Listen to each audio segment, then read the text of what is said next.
दोस्तों नमस्कार, स्वागत है एक बार फिर से देश और दुनिया की तमाम बड़ी खबरों में। यदि आपने अभी तक चैनल को सब्सक्राइब नहीं किया है कृपया चैनल को लाल बटन दबाकर सब्सक्राइब करें और घंटी बटन भी दबा दें। ये पहली बड़ी खबर है, संजय राउत ने कर दिया बड़ा ऐलान। बोले इंडिया गठबंधन के पास राहुल गांधी, प्रियंका गांधी और उद्धव ठाकरे समेत प्रधानमंत्री पद के लिए कई चेहरे हैं। दरअसल उद्धव बाला साहेब ठाकरे गुट के शिवसेना नेता संजय राउत ने पीएम मोदी समेत बीजेपी पर जबरदस्त हमला किया। उन्होंने कहा कि हमारी लड़ाई तानाशाही के खिलाफ है। उन्होंने कहा कि हमारे पास प्रधानमंत्री पद के लिए कई उम्मीदवार हैं, चाहे वो राहुल गांधी हो या फिर प्रियंका गांधी हो। उन्होंने कहा कि इंडिया गठबंधन के पास में कई चेहरे हैं, उनमें से कोई भी प्रधानमंत्री बन जाएगा। वहीं इंडिया गठबंधन को लेकर बिहार के मुख्यमंत्री नीतीश कुमार ने भी मीडिया से बातचीत की। उन्होंने कहा कि वो इस गठबंधन का संयोजक नहीं बनाए जाने को लेकर ना ही निराश हैं और ना ही मायूस हैं। आपको बता दें कि इंडिया गठबंधन को लेकर नीतीश कुमार ने साफ कर दिया है कि वो बिल्कुल भी नाराज नहीं है।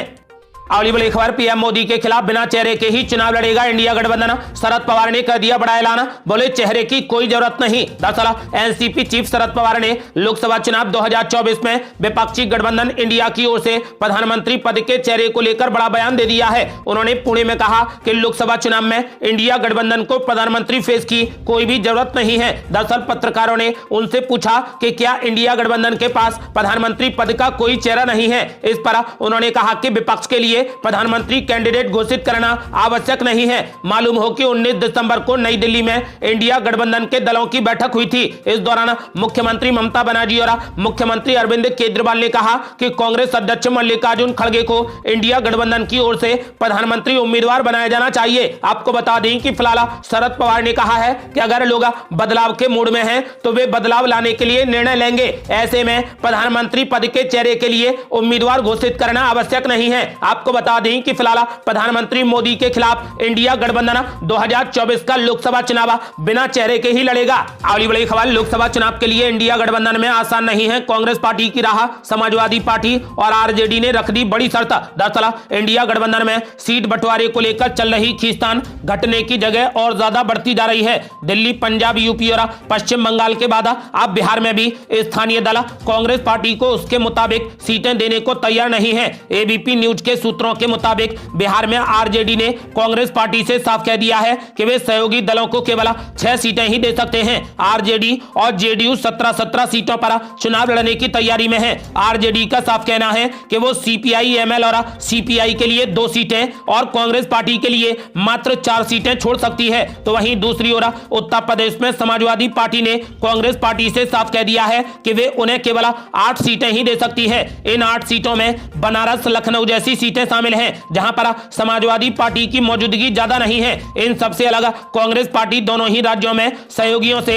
अधिक सीटों की उम्मीद कर रही है और बातचीत के लिए और अधिक प्रयास कर रही है। रिपोर्ट के मुताबिक पश्चिम बंगाल में भी सत्तारूढ़ तृणमूल कांग्रेस लोकसभा चुनाव में कांग्रेस को 42 में से मात्र 2 सीटें ही ऑफर कर रही है। हालांकि कांग्रेस की नजर गठबंधन की स्थिति में 6 से 8 सीटों पर है। सूत्रों के मुताबिक तृणमूल कांग्रेस ने अपने प्रस्ताव के बारे में कांग्रेस पार्टी के केंद्रीय नेतृत्व को साफ बता दिया है कि कांग्रेस पार्टी के लिए पश्चिम बंगाल में तृणमूल कांग्रेस मात्र 2 सीटें ही दे सकती है। आपको बता दें कि इसके अलावा आम आदमी पार्टी भी इंडिया गठबंधन का हिस्सा है, लेकिन पंजाब में सीट बंटवारे को लेकर कांग्रेस और आम आदमी पार्टी में बड़ी तकरार चल रही है। आम आदमी पार्टी यहां पर लोकसभा की सभी 13 सीटों पर चुनाव लड़ना चाहती है। वो कांग्रेस पार्टी को एक भी सीट देने के मूड में नहीं है। इसे लेकर दोनों ही दलों के नेताओं की ओर से कई बार बयानबाजी की जा चुकी है। आपको बता दें कि फिलहाल कांग्रेस पार्टी की राह इंडिया गठबंधन में बिल्कुल भी आसान नहीं है, क्योंकि क्षेत्रीय दल कांग्रेस पार्टी को सीटें देने को तैयार नहीं है।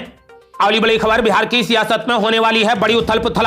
राष्ट्रीय परिषद की बैठक से पहले इस्तीफा देंगे ललन सिंह। दरअसल बिहार के सियासी गलियारों से बेहद चौंकाने वाली खबर सामने आ रही है। जेडीयू के राष्ट्रीय अध्यक्ष राजीव रंजन सिंह उर्फ ललन सिंह अपना इस्तीफा दे सकते हैं। कहा जा रहा है कि 29 दिसंबर को राष्ट्रीय परिषद की बैठक होने वाली है और इस बैठक से पहले ही ललन सिंह अपना इस्तीफा दे सकते हैं। सूत्रों के अनुसार ललन सिंह ने मुख्यमंत्री नीतीश कुमार से राष्ट्रीय पद से मुक्त किए जाने का आग्रह किया था। हालांकि नीतीश कुमार ने उनसे लोकसभा चुनाव तक पार्टी का राष्ट्रीय अध्यक्ष बने रहने को कहा। खबर है कि जेडीयू के राष्ट्रीय अध्यक्ष ललन सिंह पद छोड़ने पर अड़े हैं। ऐसी स्थिति में ललन सिंह के इस्तीफा देने के बाद मुख्यमंत्री या तो खुद राष्ट्रीय अध्यक्ष बन सकते हैं या फिर अपने किसी विश्वस्त को यह पद दे सकते हैं। आपको बता दें कि फिलहाल ऐसा माना जा रहा है कि राष्ट्रीय परिषद की बैठक से पहले ही ललन सिंह अपना इस्तीफा दे देंगे।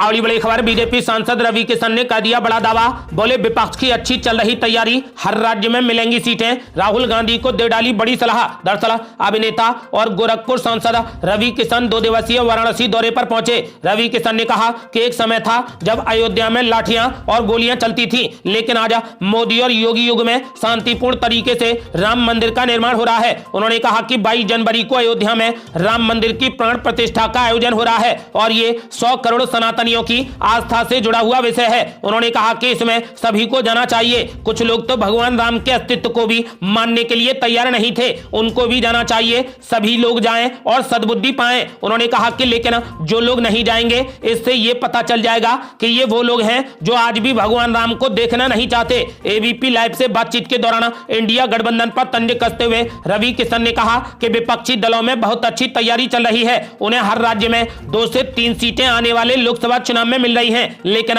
हम बाबा काशी विश्वनाथ की नगरी से यह स्पष्ट कर देना चाहते हैं कि इस बार प्रधानमंत्री नरेंद्र मोदी के नेतृत्व में हम 400 से अधिक सीटें जीतने जा रहे हैं। हमने जमीन पर उतरकर जनता हित से जुड़े कार्य किए हैं और इसके आधार पर हमें जनता का आशीर्वाद मिलेगा। बीजेपी सांसद ने कहा कि मध्य प्रदेश, राजस्थान, छत्तीसगढ़ के चुनावों में भी हमने पहले स्पष्ट कर दिया था कि हम चुनाव जीतने जा रहे हैं और आने वाले 2024 के लोकसभा चुनाव में भी 2014 और 2019 से भी बड़ी आंधी आ रही है। सारे ग्रह नक्षत्र अनुकूल हैं और मोदी जी की ईमानदारी और विकास की नीतियों के आधार पर बड़ी जीत प्राप्त होगी। प्रधानमंत्री जी ने भारत को अपने पैरों पर खड़ा कर दिया है। रवि किशन ने कहा कि विपक्षी दलों को निश्चित तौर पर 20 से 25 सालों तक विपक्ष में ही रहने की प्रैक्टिस कर लेनी चाहिए। राहुल गांधी जैसे नेता पार्लियामेंट में छोटी हरकत ना करें, क्योंकि ये देश अब गंभीर हो चुका है। प्रधानमंत्री ने राजनीति का चेहरा बदल दिया है। उन्होंने एक गंभीर नेतृत्व दिया है। हिंदू और मुसलमान सबको साथ लेकर चलना ही हमारा विजन है।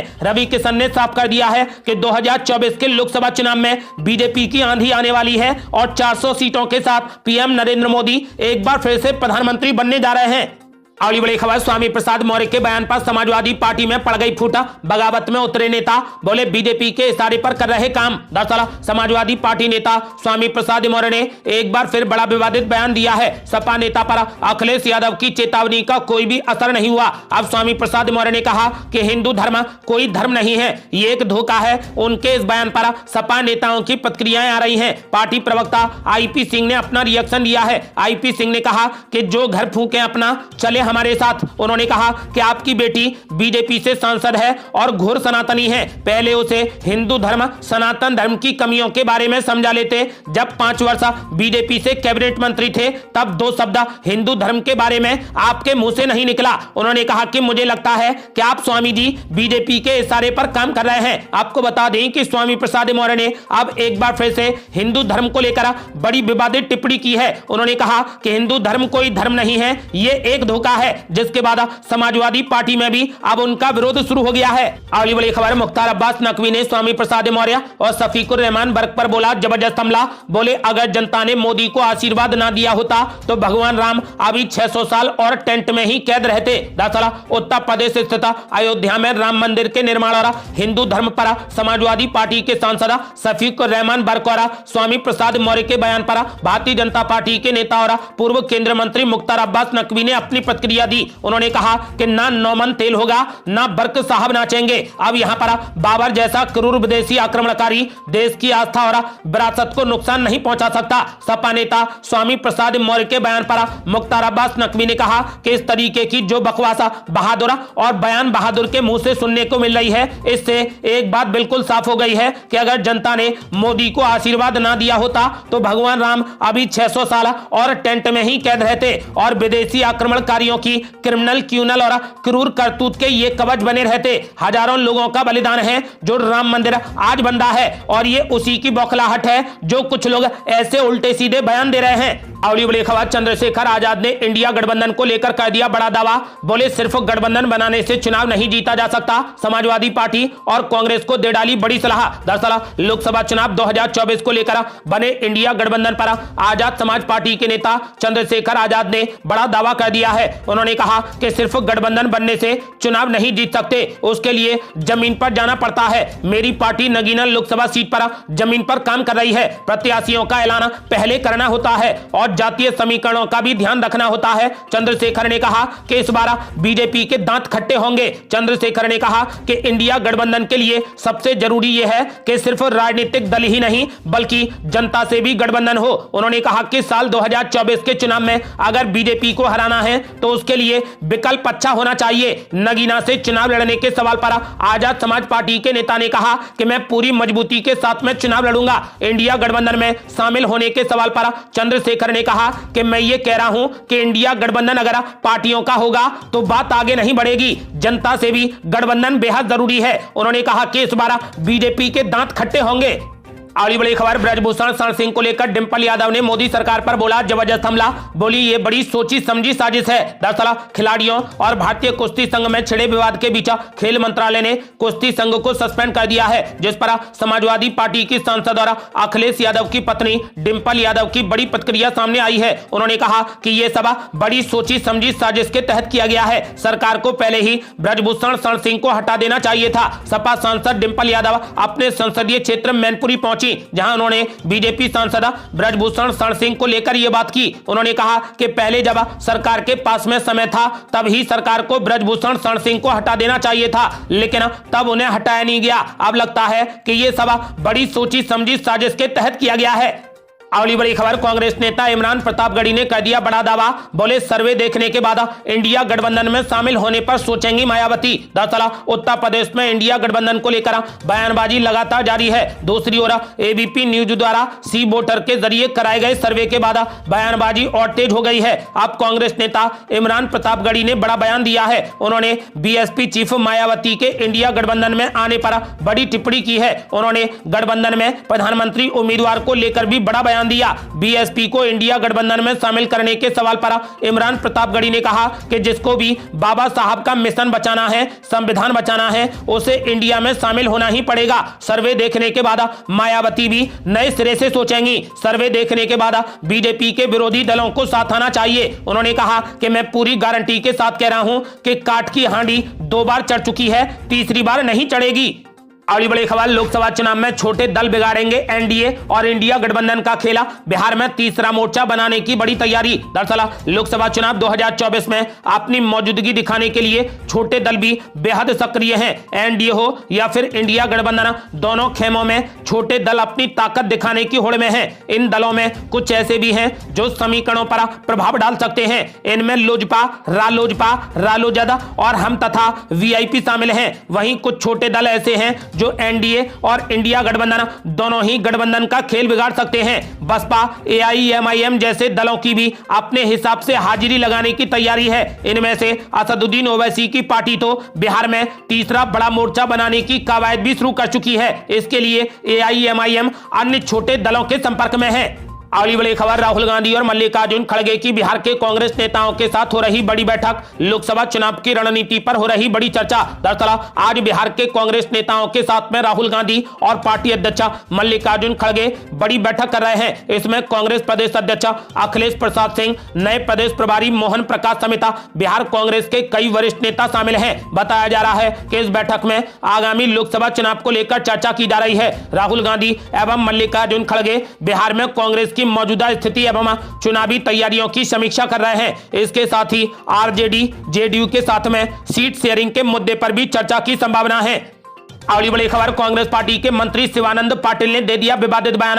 बोले किसान खुद चाहते हैं कि सूखा पड़े और उनका लोन माफ हो जाए। दरअसल कर्नाटक के सहकारिता मंत्री शिवानंद पाटिल ने किसानों को लेकर बड़ा विवादित बयान दिया है। उन्होंने कहा कि राज्य के किसान खुद ये चाहते हैं कि सूखा पड़े ताकि सरकार उनका कृषि कर्ज माफ कर दे। राज्य की बीजेपी यूनिट ने इस बयान को लेकर कड़ी आपत्ति जताई है और इसे असंवेदनशील टिप्पणी करार दिया। आपको बता दें कि चिक्कोड़ी में कार्यक्रम में बोलते हुए पाटिल ने कहा कि कृष्णा नदी का पानी फ्री है। उत्तरी कर्नाटक के कई हिस्से सूखे की चपेट में हैं, इसीलिए मुख्यमंत्री मुफ्त में बीज और खाद दे रहे हैं। अब किसान चाह रहे हैं कि राज्य में बार बार सूखा पड़े और उनका कर्ज माफ हो जाए, जो कि सही तरीका नहीं है। आपको बता दें कि फिलहाल बीजेपी ने उनके बयान पर आड़े हाथों ले लिया है। ये थी अब तक की बेहद बड़ी खबरें। रोजाना की ताजा खबरों को जानने और हमसे जुड़ने के लिए चैनल को लाल बटन दबाकर सब्सक्राइब करें और घंटी बटन भी दबा दें। जल्दी मिलते हैं बड़ी अपडेट के साथ, तब तक के लिए जय हिंद, जय भारत।